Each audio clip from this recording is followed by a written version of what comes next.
Hi everyone. So this is the After Talk with John Harper. Hopefully you watched the episode. If you didn't, go watch it, please. And then watch this back. So John, is there anything you wanted to talk about RPGs? I mean, I guess if you don't mind, I have Sure. a question or two. Okay. I'm just curious about the gaming scene there.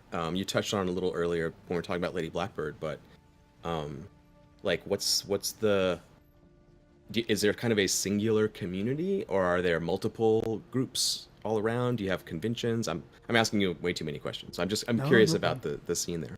No, it's thank you for asking. So we are really small, 11 million, but we use the we use that as an excuse why there weren't.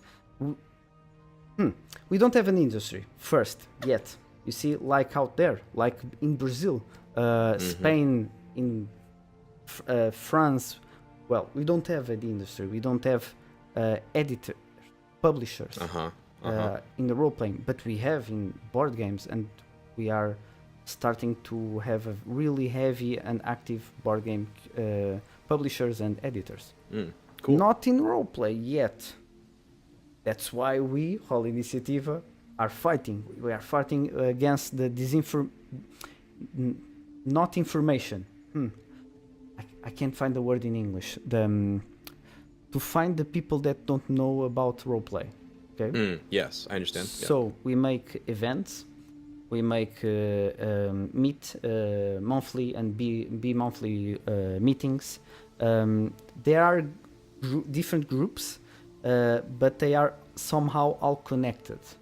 There's like the group of role player gamers at Lisbon, and there's one in Porto, which is north. South is very idle yet.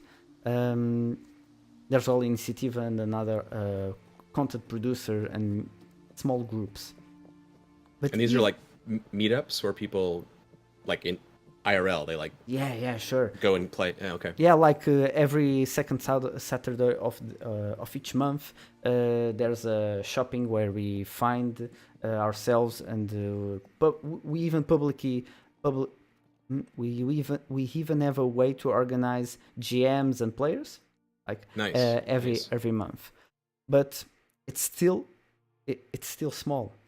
For example, last year, at the end of 2018, we did what we called, it was the first a major event for RPG. Like there's Lisboa but it's more focused on board games, and we are on the side, Then we said, okay, this year we'll make Whole Lisboa, which is roll with Lisbon. So it's Whole Lisboa, an event fully focused on RPG, with the ambition to turn into a convention.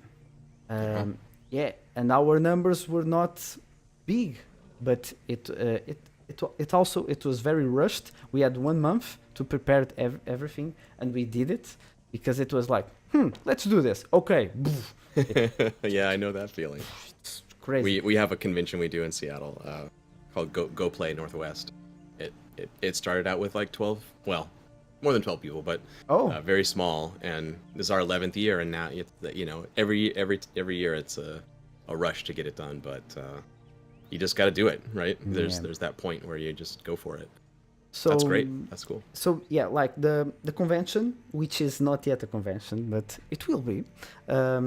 It had like 100 of participants. Yeah, that's great. Yeah, that's great. The meetings, the monthly meetings, usually have like between 15 to 30 people if there's like many game masters posting their games and actively working to make it bigger. But if we shift to only D&D aspect or only D&D spectrum, yeah, every Wednesday we have like 2 to 3 groups playing at a shop which is Cult Games. Now the weird thing is, there isn't one. No, focus on my finger, webcam. It doesn't focus. Yeah. So there isn't one product translated in Portuguese. There isn't. Not even one. There was the Red Box over at the 90s, 97, I think. Yeah, well, Redbox is still doing stuff, actually. Oh, yeah. Like the publisher, or? Yeah, the publisher. Yep. Yeah. I'm talking like the D&D Redbox. You mean that Redbox? That yes, Redbox right. was translated. You had that. But yeah. We only had that today. If you want to grab Dungeons and Dragons in Portuguese, which should be okay to have it, we don't. So really, yeah, we don't have a translation. That's shocking. Yeah, we don't have a translation industry like Spain and France, which is right next to us. It's crazy. And why we are trying to figure it out? Because somehow Portuguese are really English. Some Portuguese even prefer English terms than Portuguese ones. Playing like chainmail. If you say the word chainmail in Portuguese, players will cringe. They will really. Yeah, so game masters, when they are playing in Portuguese, they say the word chainmail in English. They don't say it in Portuguese, and many other stuff. So, regarding the design aspect, why are we talking with you and with Adam and with Luke Crane 2 weeks ago and with many designers possible? Because we want to inform people how to design good games and good experiences, because we think that if we design games in Portuguese and hopefully with Portugal content, people will start to get people will start to shift, you see? Maybe. Yeah. What do you think about that? No, I think that makes a lot of sense. It is. I mean, it's a lot of work, right? It's a big task to take on. But I think we've seen that happen in those other markets. Germany has Das Schwarze Auge, and Japan has I forget what it's called. Their big fantasy RPG they've had for decades. Something Blade, I think. No. Yeah, I think so. I'm not well versed in the Japanese market, but they at first they just had translated D&D, and someone there had to be the first, to be like, this, we're gonna make something that's about Japan, or that's very German, or that's very French, or whatever. Or Italian, like Lex Arcana. Yeah, exactly. It's a big job to take on, but combining the making games in Portuguese and also something that really, is either set there or like touches on the Portuguese experience or is from your own traditions. It's really powerful, and I think it's a great idea. I mean, except for all the work you have to do. But it's exciting, and I think that kind of thing will create a space, that maybe isn't there right now. Like, and when I say give people permission to step up. Like when I say translated, obviously we have like unofficially translated, like João Mariano, which is a incredible fan of you. He was in the chat, but he wakes up at 5 a.m. and he because of this conversation, his whole sleep schedule is way out of line. But yeah, he's a really great big fan of you, because you've made World of Dungeons. And his first, I think it was his first game, which is Mundo Masmorra. It's Portuguese. It stands for Dungeon World, but it's World of Dungeons in Portuguese. Yeah. And he made it, and then he made his Dune take on it, because he loves Dune. and then he made his Obscure City, which is his take of horror monster urban thing. And yeah, we have games in Portuguese, but they are not officially published. Like we are trying also to work what published mean, because we talked about, one-page RPG is not an RPG. People here still tend to somehow say, if your game is not in a store, it is not published. You see? Yeah. We are trying to work it out, because we have games freely distributed. Anyone can get Mundo Masmorra from João Mariano. Anyone can get any crazy game from Jogador Sonhador, which is a dreamer player, a guy from Porto, makes a lot of stuff, really crazy stuff. Also a fan of you, obviously. So we have games, but they are not mainstream, or they are not yet even known. So my job, I try to fight that. Because I try to fight it in a lot of fronts and ways, and it's really tiring, but it's hard, but we'll do it. It is. I mean, you should be proud. Like that's an important thing to do, and it is a lot of work to in anytime you're going into that space, like having to carve out a space that isn't there. That's really tough, and you're competing against your own fans in a way, in that sense, right? Because they want the thing that's on the shelf. Yeah. And you know it's not at that level yet. You have to build it. And it's like sometimes we content producers and designers, wannabe designers, we talk to each other, and sometimes we ask, if we had like a Dungeons and Dragons in Portuguese and a Dungeons and Dragons in English, what would sell more? And probably here English would sell more, which is crazy. Yeah, that happens. That's interesting. Yeah, it's really crazy. We Portuguese are not like Spanish and French. They are really proud of their language. We are proud of our country, of course, but we don't have that patriotism stick to our language, because if you go to Spain, you have every movie dubbed. France, the same thing. Here in Portugal, dubbed movies are looked sideways, like, oh, that's not good. The good is the original, and that's it has an advantage and a disadvantage, of course. You see what I'm getting? We are very I don't know the word that I want to say, but we accept the English as very easily. So it's really easy to pick like any of your games or any English game and just play it.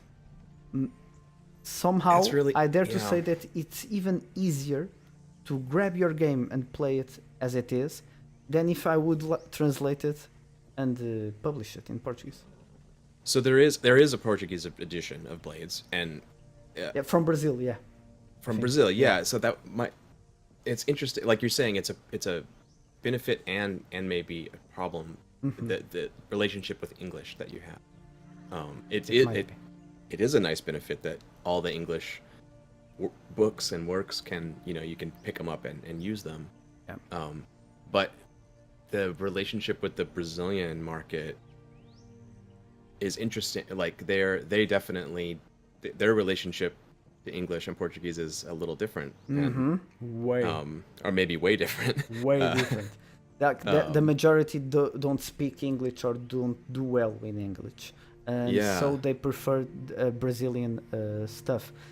Is Brazilian and Portugal Portuguese, are they close enough where our translation would just be transparent, or are they different enough where it would be annoying to have the different? My opinion is they are not so different. There are terms that Brazil uses that Portugal don't, but I I got to say that I think the problem is not the language being so different or not. I think that somehow, and this is an impression of me, obviously, that I work around it with the community and get that feeling that we Portugal have like a snobbish look to the Brazil. Somehow they are more well developed. Yeah, they have more poor sections, but they are millions. Like São Paulo has more, as the city, São Paulo has more population than our old country. So it's obviously it's crazy. So we look at their things with a cringe look. You see, when someone shows you a D&D character sheet in Brazilian, majority of the people will cringe looking at that and prefer to play it in English. It's crazy. That is. That's wild. It's wild. I would not have guessed that. And we are trying to work to figure out a way to work around it. So we are making a lot of effort in Portuguese. Like I am every Monday at Monster Monday, I'm converting monsters from our folklore, because we have folklore. Yay. Yeah, cool. To Dungeons & Dragons 5th edition. So, and I made a thing, which is, I will write everything in Portuguese from Portugal. There isn't a version. So, there are terms and words where we need to create. But since I'm doing that live with them, I wait for them. I ask them, what should I put on necrotic for Portuguese? Yeah. And John, sometimes we take 10 minutes to figure out what word. And sometimes I put the word that most of them don't agree with. Yeah. It's crazy. I feel you on that one. I've spent a lot of time picking the right word for something. But that's really cool, though. That's a great way to do it, to get your community involved. So it's a community process. They're involved in those decisions, and also seeing how something in Portuguese can be good and interesting, be tied to your folklore. Like that's really cool. Now, wild thing, I'm developing that, but a question I guess most often is, will you translate that to English?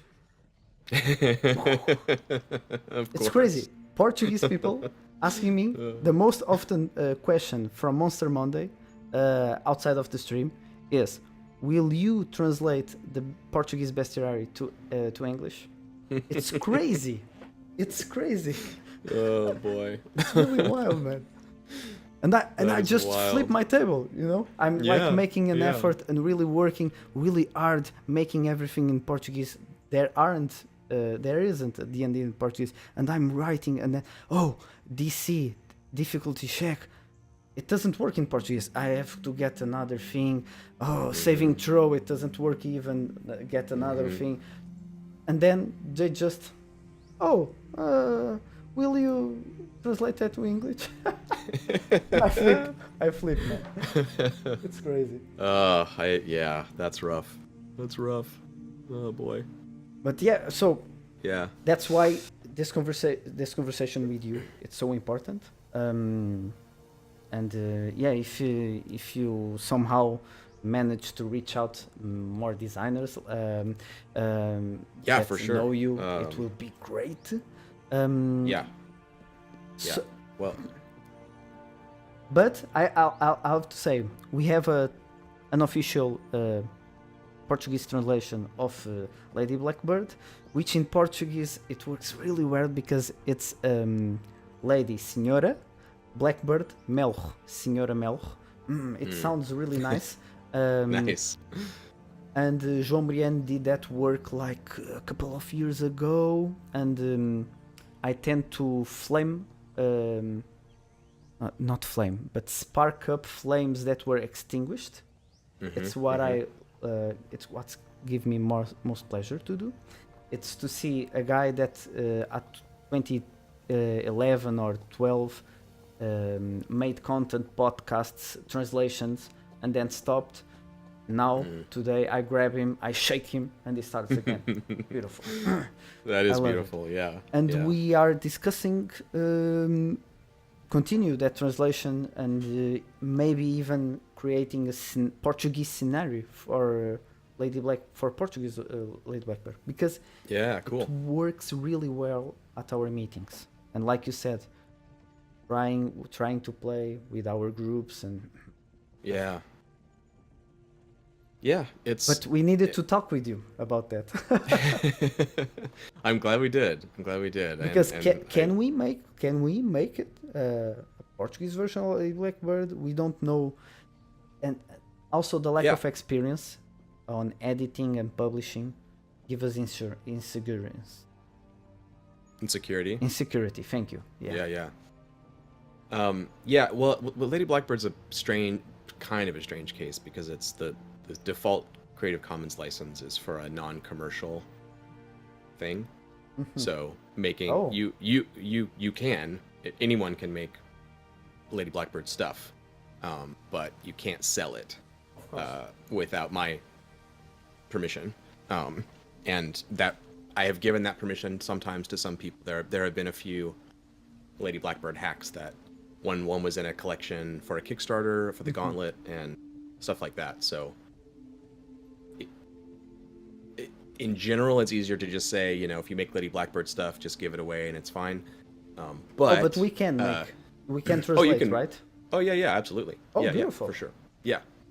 That's a win for us. And in the future, let's imagine that you had designed a new idea based on Lady Blackbird in Portuguese, and you wanted to make a product, then we can talk about that and have a separate license that's different from the Creative Commons license. So it's not a guarantee or anything. It's just, it's an option, to talk about. You are really kind, John. Really. Yeah. Well, it's. I feel like it's. I mean, thank you for saying that, but I feel like it's kind of my responsibility to, like I said in the interview, like just to pay that forward and try to help people out, because I can't. I'm so busy with my own projects. I can't do the support work that I used to do in a more direct way.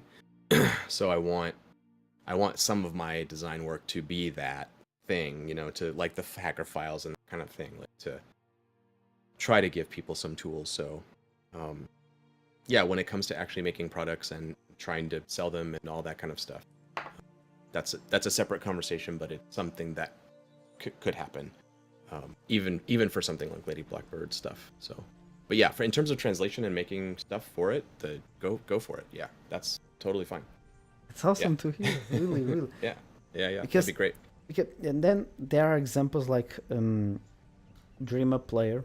He made a lot of games. And there are some designers that made their games, but they didn't publish it, or they publish it, but they are now in the dark side of the web. I don't know where to find them. Then there are games that are made and no one plays because I don't know. It's not because of the game is interesting. The game is well designed. It rewards rewards the players for doing what the game asks for. So it should be okay. But somehow, like people just want to play D&D and English-based stuff. It's we get that fight is out there, of course, and it probably is bigger because we have a community that is open to indie games. Well, they don't have so much of a choice also, but it's hard. Do you have like any advice for how do we start an industry? Because that's really the point. We don't have an industry and we want to start it. Yeah, it's the point. That is the question. Yeah. How do we freaking start the industry, John? I don't know. Damn it. Sorry, I wish I could to give you the secret. Maybe some tips. I don't know, man. Like we are really just ping ponging with each other. The only answer that comes to mind is to not start an industry, but to do the next step, which it sounds like you're doing. Okay. And then do the next one, and then do the next one, then do the next one. Then naturally it comes. I think so. I don't know if there's another way to do it. That's how all the other ones have come out. So I think it is just a lot of little steps and hard work. Not giving up is really the main thing. It's gonna be there is gonna be resistance, and there's gonna be people that just want to keep things the way they are. You're gonna find support in other places and have to build from there. But in America, there's the scale is bigger, but it's the same kind of thing where there's most people are perfectly happy playing whatever D&D or Vampire or whatever it is. No, the scale is bigger. It's a really thing you just said, because we remember when I said that we used our numbers, our population, our 11 million as an excuse. But then we look at Free League from Sweden. They are 9 million, and they are incredibly successful. They have a successful industry of role-playing games. They are awesome. Yep. Yeah. And they are 9 million. So we can't use that. So what the fuck is happening?